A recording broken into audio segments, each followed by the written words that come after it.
Discuss करेंगे ग्रामीण परिवेश के कुछ इंपॉर्टेंट क्वेश्चंस जो आने वाली लेखपाल भर्ती परीक्षा के लिए मोस्ट इम्पॉर्टेंट है। तो चलिए स्टार्ट करते हैं। हमारा पहला क्वेश्चन है, 1 एकड़ ज़मीन किसके बराबर होती है?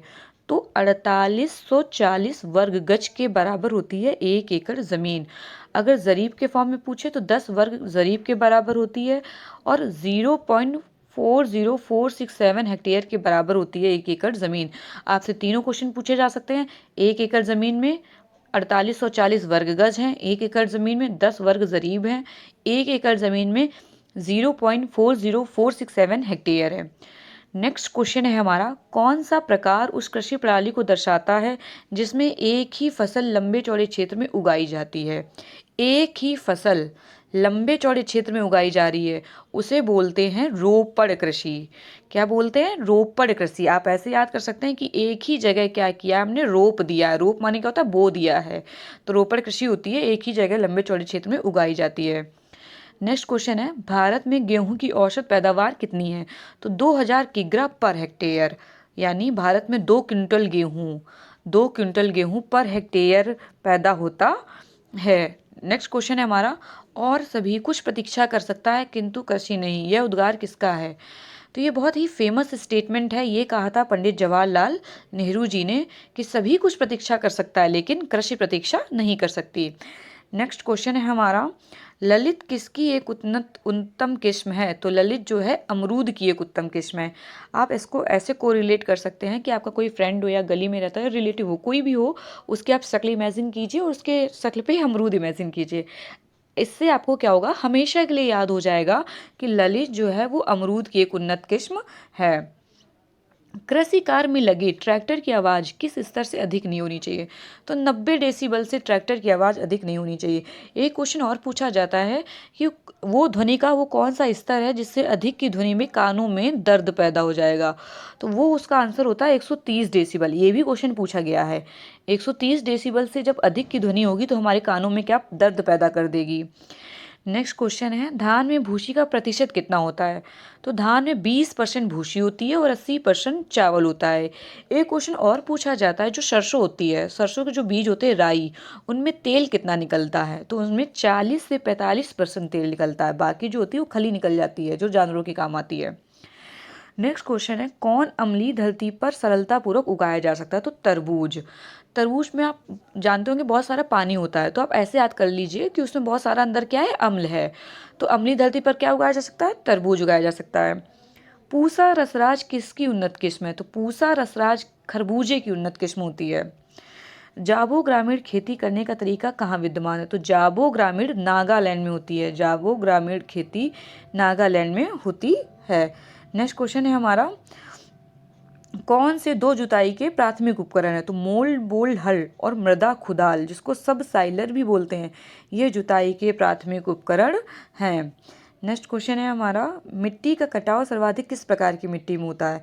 तो बलुई मिट्टी। बलुई मिट्टी में सबसे ज़्यादा क्या होता है? मिट्टी का कटाव होता है। आपने बालू देखी होगी, उसके कण बहुत जल्दी जल्दी अलग हो जाते हैं। पेड़ों की जो जड़ें हैं वो उसको जल्दी जल्दी काट देती हैं। तो आप इस तरह से याद कर सकते हैं, सबसे ज़्यादा कटाव बलुई मिट्टी में होगा। जो ये माप है ये मोस्ट इम्पॉर्टेंट है, इसमें से एक क्वेश्चन पूछा ही जाएगा। जिसमें से पहला है, 20 कचवासी किसके बराबर होता है? 1 बिस्वासी के। सबसे छोटी इकाई क्या है माप की? कचवासी। ये याद रखिएगा, कचवासी जो है वो सबसे छोटी इकाई है। 20 कचवासी मिलकर क्या होता है? 1 बिस्वासी। 20 कचवासी में क्या है? 1 बिस्वासी हैं। और 20 बिस्वासी बराबर 1 बिस्वा। 20 बिस्वासी बराबर 1 बिस्वा। एक बिस्वे में कितने होते हैं? 20 बिस्वासी। उसके बाद आता है 20 बिस्वे में 1 बीघा। बीघा आपने सुना होगा कि आप खेती किसी की सुनते होंगे, 20 बीघा है, 50 बीघा है। तो 20 बिस्वा होते हैं 1 बीघे में।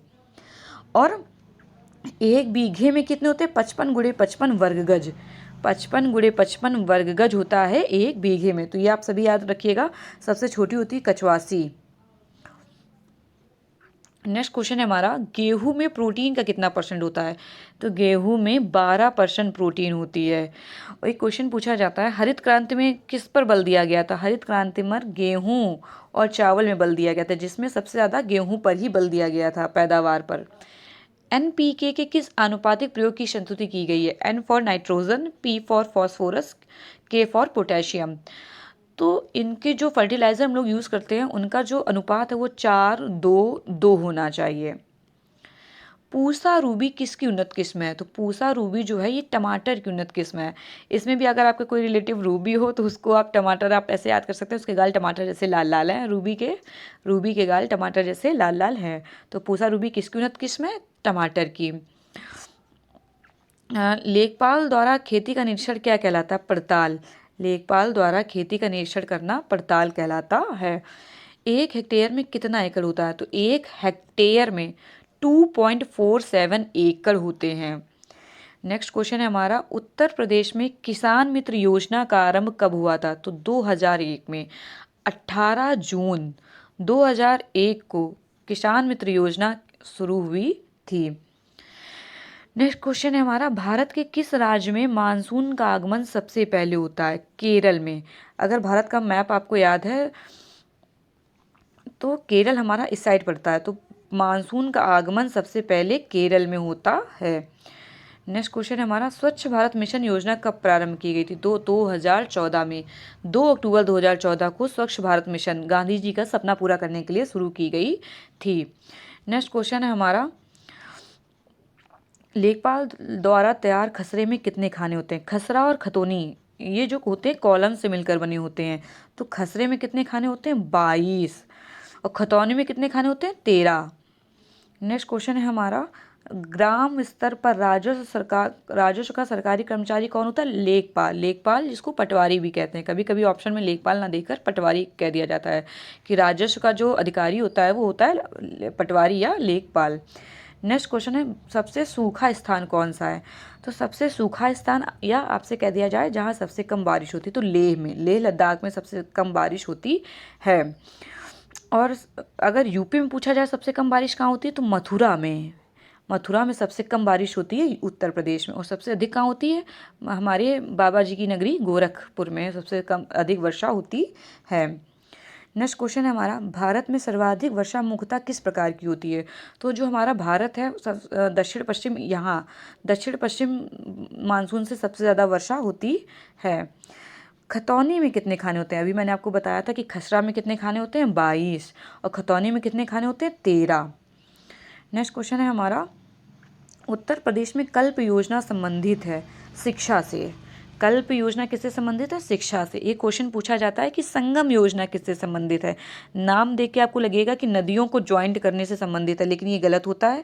संगम योजना का संबंध है दिव्यांगों से, यानी दिव्यांगों को पहले विकलांग भी बोलते थे, तो दिव्यांगों से संबंधित है संगम योजना। एक पूछा जाता है कि ब्लैक बोर्ड योजना का संबंध किससे है? प्राथमिक शिक्षा से, उच्च शिक्षा से, माध्यमिक शिक्षा से। तो ब्लैक बोर्ड योजना का संबंध है प्राथमिक शिक्षा से। ये भी क्वेश्चन पूछा गया है। नेक्स्ट क्वेश्चन है हमारा, भारत में शरदकालीन वर्षा के क्षेत्र कौन से हैं? तो भारत में शरदकालीन वर्षा के क्षेत्र हैं तमिलनाडु और पंजाब। यहाँ पे शीतकालीन वर्षा होती है। कौन सी खरीफ की फसल नहीं है? जितनी भी फसलें हैं वो आपको याद करके जानी, आपका क्वेश्चन आ सकता है। जैसे रबी की फसल कौन सी है, खरीफ की कौन सी है, जायद की फसल कौन सी है। तो रबी की फसल जैसे चना हो गई, गेहूं हो गई, सरसों हो गई, ये सब क्या है? गेहूं रबी की फसल हैं। खरीफ की फसल पूछा जाए तो धान, मक्का, ये सब क्या है? खरीफ की फसल हैं। तो ये हमारे कुछ इंपॉर्टेंट क्वेश्चन थे। आई होप आप सबको पसंद आए होंगे। Thank you.